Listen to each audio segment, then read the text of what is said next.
Olá, minha amiga, olá, meu amigo, que bom nos encontrarmos mais uma vez como Igreja Sinodal para pensar a nossa prática pastoral e o nosso modo de ser igreja nestes tempos que são tão desafiadores. Nós temos dois assuntos muito importantes no programa de hoje e no primeiro bloco vamos voltar o nosso olhar para o desafio número 25 da primeira Assembleia Eclesial da América Latina e Caribe, reconhecer a multiculturalidade do continente no caminho da conversão teológica, pastoral e eclesial. E quem conversa com a gente nesse primeiro bloco é o teólogo Edivar Guimarães. Ele é doutor em Ciências da Religião, membro do Observatório da Evangelização da PUC Minas, um dos núcleos do Ânima, e também membro do nosso Serviço Teológico Pastoral. Professor Edivar, seja bem-vindo à nossa Igreja Sinodal. É uma alegria estar aqui nesse programa, que a gente acredita nele, né, que está fazendo um bem, provocando essas reflexões necessárias nesse momento que vivemos. Isso, professor Edivar nos ajuda a pensar, inclusive, as temáticas, juntamente com todo o grupo do Serviço Teológico Pastoral. E a partir desse desafio que eu trouxe aqui, o desafio número 25, né, para começar a nossa conversa, ele traz uma questão bem característica, né, que é a multiculturalidade. Como é que nós podemos acolher a diversidade, essa multiculturalidade, no processo de evangelização? Ô Marcos, isso é um desafio de todos nós, porque nós somos herdeiros de uma história que favoreceu, impulsionou uma mistura de culturas, mas não pelo diálogo, não pelo reconhecimento mútuo, pela busca de aprender, né?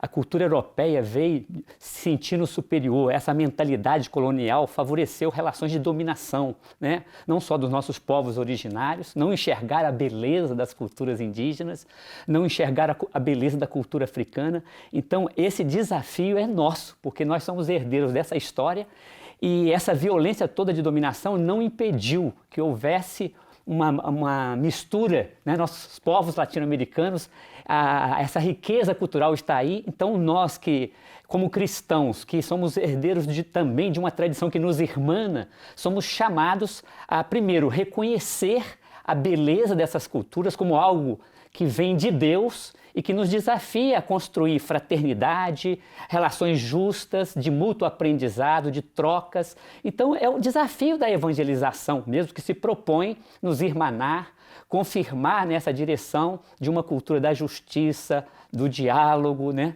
da fraternidade. Uhum. Diante desse resgate histórico que o senhor faz, é um risco muito grande que a gente tem de repetir ou de reproduzir essa atitude colonizadora dentro da igreja, e principalmente na prática pastoral, né? Sim, sim. É por isso que a história é nossa mestra. Não podemos deixar de fazer memória histórica, olharmos, né, aprendermos com os muitos erros do passado.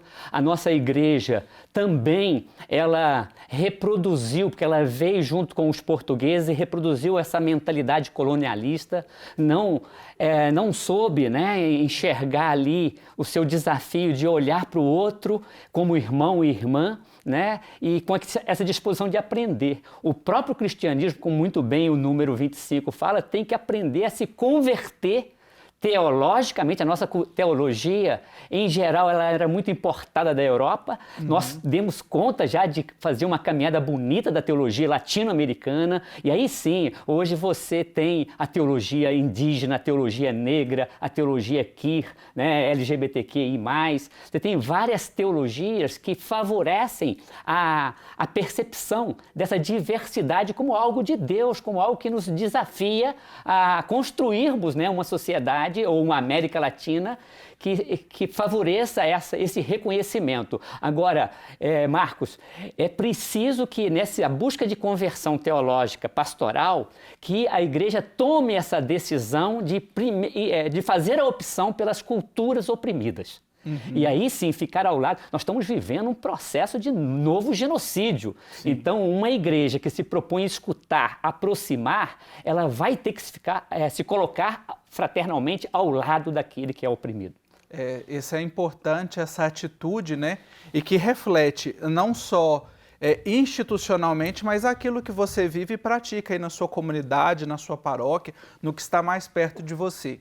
Quando a gente traz um desafio da primeira assembleia para cá, cada desafio traz ali as orientações pastorais. E uma das orientações pastorais deste desafio nos pede para criar espaços que gerem processos de defesa da dignidade humana e respondam ante as situações de injustiça e pobreza. Este é um assunto muito próximo de nós, como o senhor já tocou, né? Como é que nós podemos sensibilizar as nossas comunidades a colocar em prática esta orientação? Sim, toda a palavra que a igreja emite nos seus documentos, na sua pregação, na sua catequese, ela tem que, nesse olhar para a realidade, mostrar que nós vivemos tempos de profunda desigualdade, de muitas pessoas excluídas e marginalizadas da mesa da igual dignidade, da mesa da cidadania, né? E é importante falar isso nesse contexto em que a própria igreja se coloca em escuta, né? De aproximar dos outros, não escutar as comunidades de aglomerado, as comunidades mais carentes, mais pobres, ficar ao seu lado, trazer, né, para dentro das comunidades, favorecendo rodas de troca de conversa, de escuta, de apoio às suas organizações, os coletivos, de participação nas suas lutas.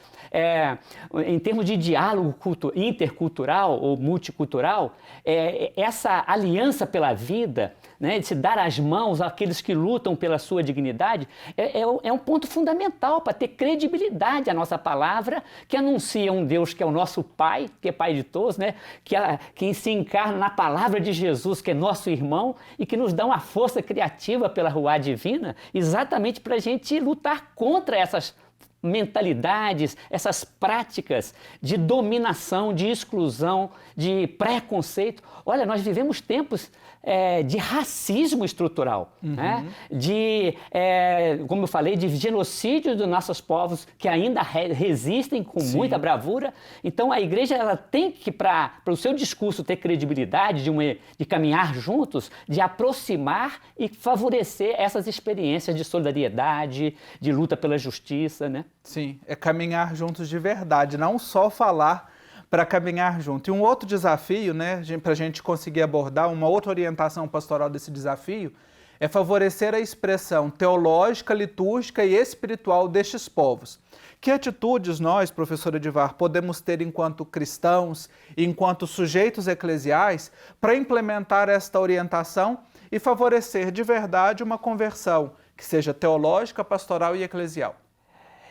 Em primeiro lugar, antes de entrar na questão da igreja, eu tenho uma filha negra, né, e ela me mostra a importância dela se reconhecer numa pessoa na televisão, na igreja, vendo, por exemplo, num ministro, a sua etnia sendo contemplada, né, sendo valorizada, o seu ritmo, a sua cultura. Então, a igreja que tem uma liturgia rica, muitas vezes ela disse o seu mistério, ela nos ensinou a celebrar e ela não percebia que vinha numa expressão de uma cultura. Assim como Jesus se encarnou numa cultura, a liturgia que veio para cá é europeia. Então, as comunidades eclesiais de base de outras igrejas cunharam uma série de expressões litúrgicas, mas que não foram ainda reconhecidas. E que bonito a gente vê no Sino da Amazônia, na caminhada que a Igreja da Amazônia está fazendo, numa busca, por exemplo, de fazer uma liturgia indígena, né? de a igreja reconhecer a necessidade, porque ela já tem várias, né? Expressões, não só musicais, litúrgicas, na sua linguagem, que essas culturas diversas ali se reconheçam na sua forma de rezar, de expressar sentimentos, a sua alegria, mas também o seu lamento. Né? É muito importante nós reconhecermos que a nossa igreja precisa de uma diversidade litúrgica. As culturas, assim como a gente vê em outros âmbitos da vida, por exemplo, na culinária, várias expressões se misturarem na cozinha, uma tradição religiosa como o cristianismo, que está presente nos diversos continentes, aqui nesse país tão rico de culturas, isso tem que ser expresso e ser reconhecido como algo de Deus. Né? Reconhecer para que nós tenhamos uma atitude realmente de conversão, né? É o primeiro passo aí para que a gente coloque em prática este desafio tão importante. Eu quero agradecer ao professor Edivar Guimarães, teólogo, membro do Observatório de Evangelização da PUC Minas e também membro do nosso Serviço Teológico Pastoral. Obrigado pela sua reflexão aqui. E a gente encerra o bloco com uma mensagem do Papa Francisco publicada em sua conta no Twitter. Olha o que o Papa diz: podemos buscar juntos a verdade no diálogo, na conversa tranquila ou até na discussão apaixonada. É um caminho perseverante, feito também de silêncios, capaz de recolher pacientemente a vasta experiência das pessoas e da diversidade cultural dos povos. Fique comigo, nós vamos fazer um rápido intervalo e na volta a nossa conversa continua com o Padre Antônio Ronaldo. Até já! E a gente continua a conversa por aqui no nosso Igreja Sinodal, agora a partir do desafio de número 37, que nos propõe o seguinte: passar de uma pastoral na cidade à pastoral urbana. E quem nos ajuda na compreensão e reflexão deste desafio é o Padre Antônio Ronaldo Vieira Nogueira, mestre em Teologia Sistemática pela Faculdade Jesuíta de Belo Horizonte, professor e coordenador do curso de Teologia da Faculdade Católica de Fortaleza. É pároco da Paróquia Nossa Senhora do Rosário, em Aracati, no Ceará, e reitor do Seminário da Diocese de Limoeiro do Norte.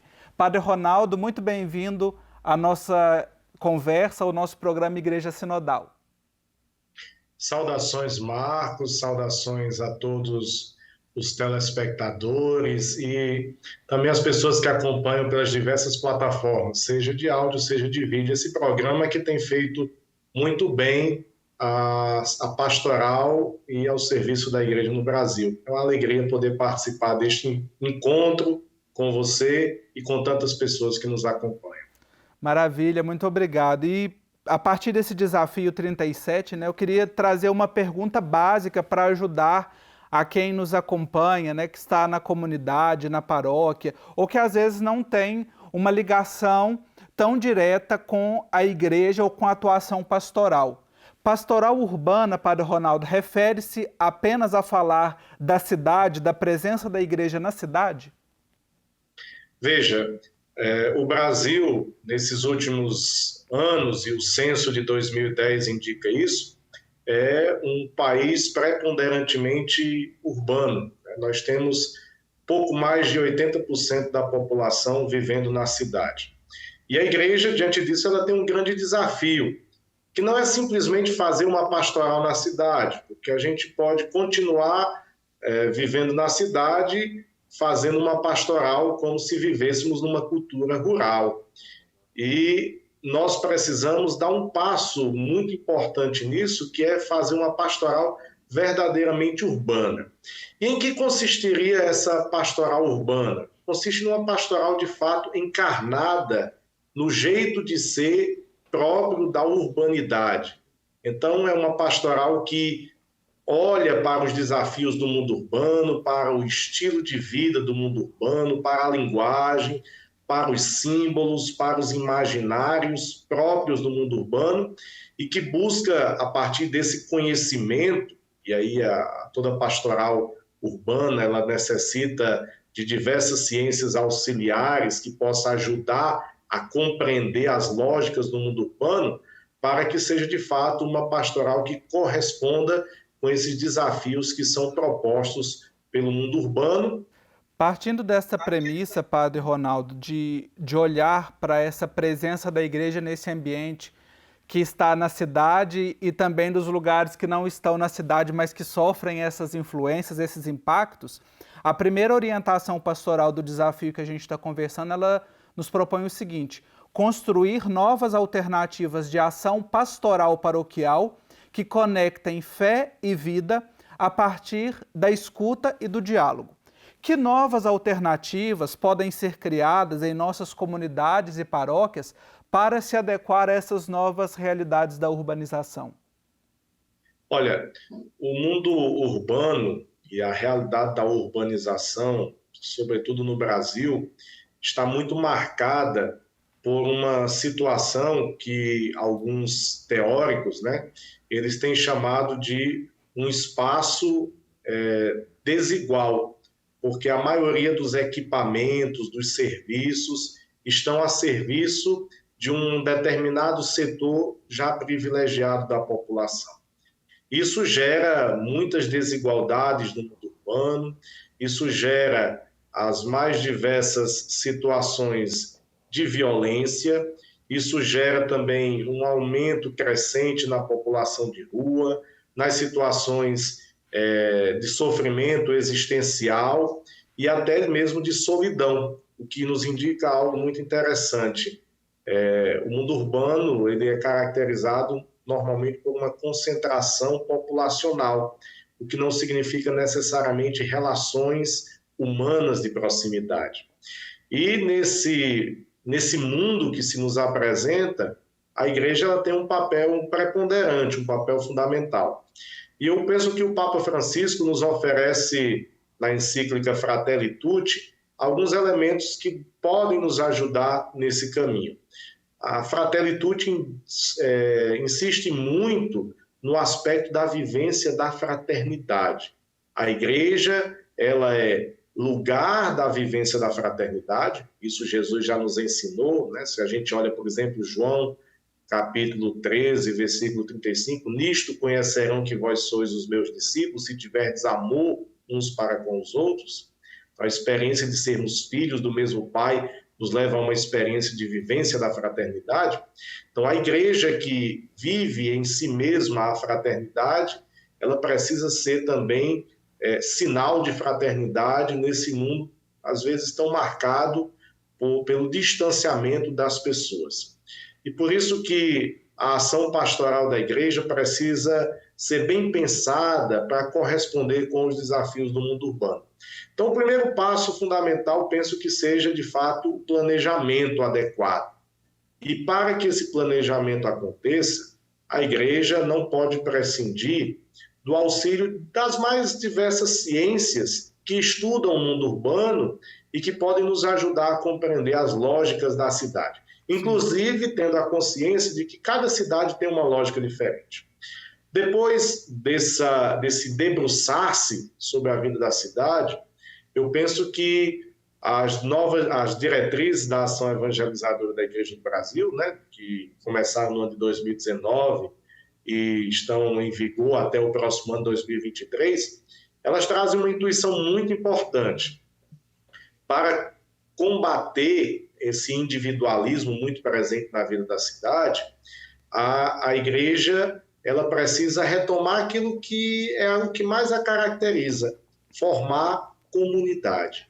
A gente precisa aprender novamente a ser e a formar comunidade. Pequenas comunidades, porque normalmente as nossas paróquias no mundo urbano se entendem já como uma comunidade, mas é uma comunidade em que muitas vezes as pessoas também não se conhecem, não vivem essa relação de fraternidade, porque as pessoas transitam muito no mundo urbano. Podem estar um dia numa paróquia, outro dia noutra paróquia. Então, a paróquia na cidade, ela precisa se conectar com as outras paróquias. Por isso nós precisamos, de fato, de uma pastoral de conjunto, uma pastoral orgânica que nos ajude a criar, no ambiente da cidade, pequenas comunidades em torno de 3 eixos fundamentais: a palavra, a oração e o serviço da caridade. Como é que essas pequenas comunidades podem se formar?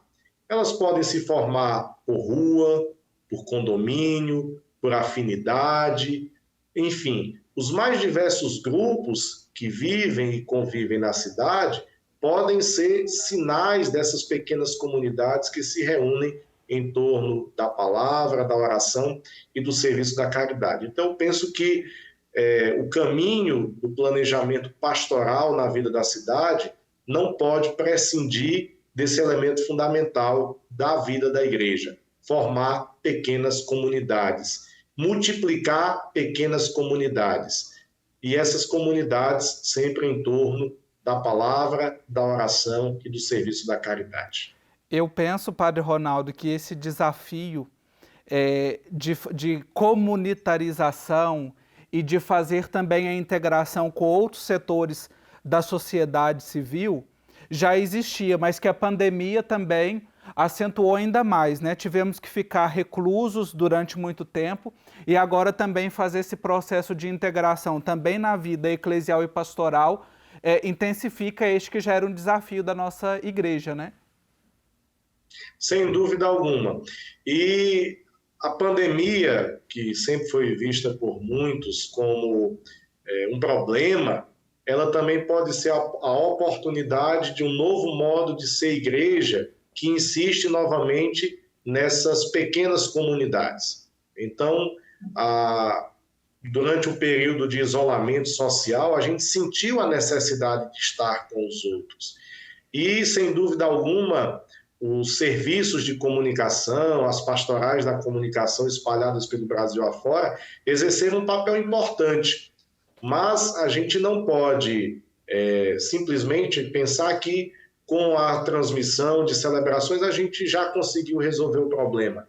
Porque a gente precisa, inclusive, fomentar que as pessoas se encontrem mais ou pudessem se encontrar mais nos espaços que estavam ali disponíveis. Então é uma oportunidade também, durante o período de isolamento, né? Eu insisti muito isso na paróquia que eu trabalho, para que as famílias também pudessem se encontrar, pudessem rezar juntas, pudessem ouvir juntas a palavra de Deus e pudessem pensar em sinais de caridade, tanto do ponto de vista assistencial, a tantas pessoas que ficaram e padeceram como resultado da pandemia, mas que também se pudesse pensar em situações mais estruturais. E o Papa Francisco insistiu muito nas catequeses sobre a pandemia, sim, na necessidade de retomar esse tema da opção pelos pobres, do cuidado pela casa comum, do cuidado para que os bens do mundo chegassem a todas as pessoas e que as estruturas da sociedade pudessem ser trabalhadas também nessa direção. Nós conversamos sobre pastoral urbana, algumas pinceladas aqui com o padre Antônio Ronaldo, que conversou conosco direto do Ceará, né, passar da pastoral na cidade para a pastoral urbana. Padre Ronaldo, muito obrigado, viu, pelo tempo que o senhor dispensou para conversar conosco. Obrigado também, e penso que nós temos uma oportunidade na cidade também de nos conectar com as mais diversas instituições para criar os mais diversos ministérios de serviço às pessoas que na cidade vivem essas experiências, às vezes de solidão, de desespero, de falta de cuidado por parte de muitos. Então a igreja, ela pode ajudar a sistematizar todo um serviço para que a vida na cidade seja de fato o sinal e germe do reino de Deus e a fraternidade que marca a vida da igreja possa de fato fermentar a vida da sociedade na cidade. Nós vamos voltar a conversar nessa esteira da Igreja Sinodal para compreender também nesses processos tão necessários aqui para o nosso tempo.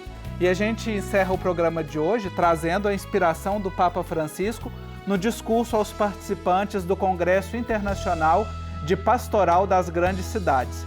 Ele diz o seguinte: é preciso ter a coragem de realizar uma pastoral evangelizadora audaz e sem receios, porque o homem, a mulher, as famílias e os vários grupos que habitam na cidade esperam de nós e precisam dela para a sua vida, a boa notícia, que é Jesus e o seu Evangelho. Muito obrigado pela sua companhia e até o nosso próximo programa.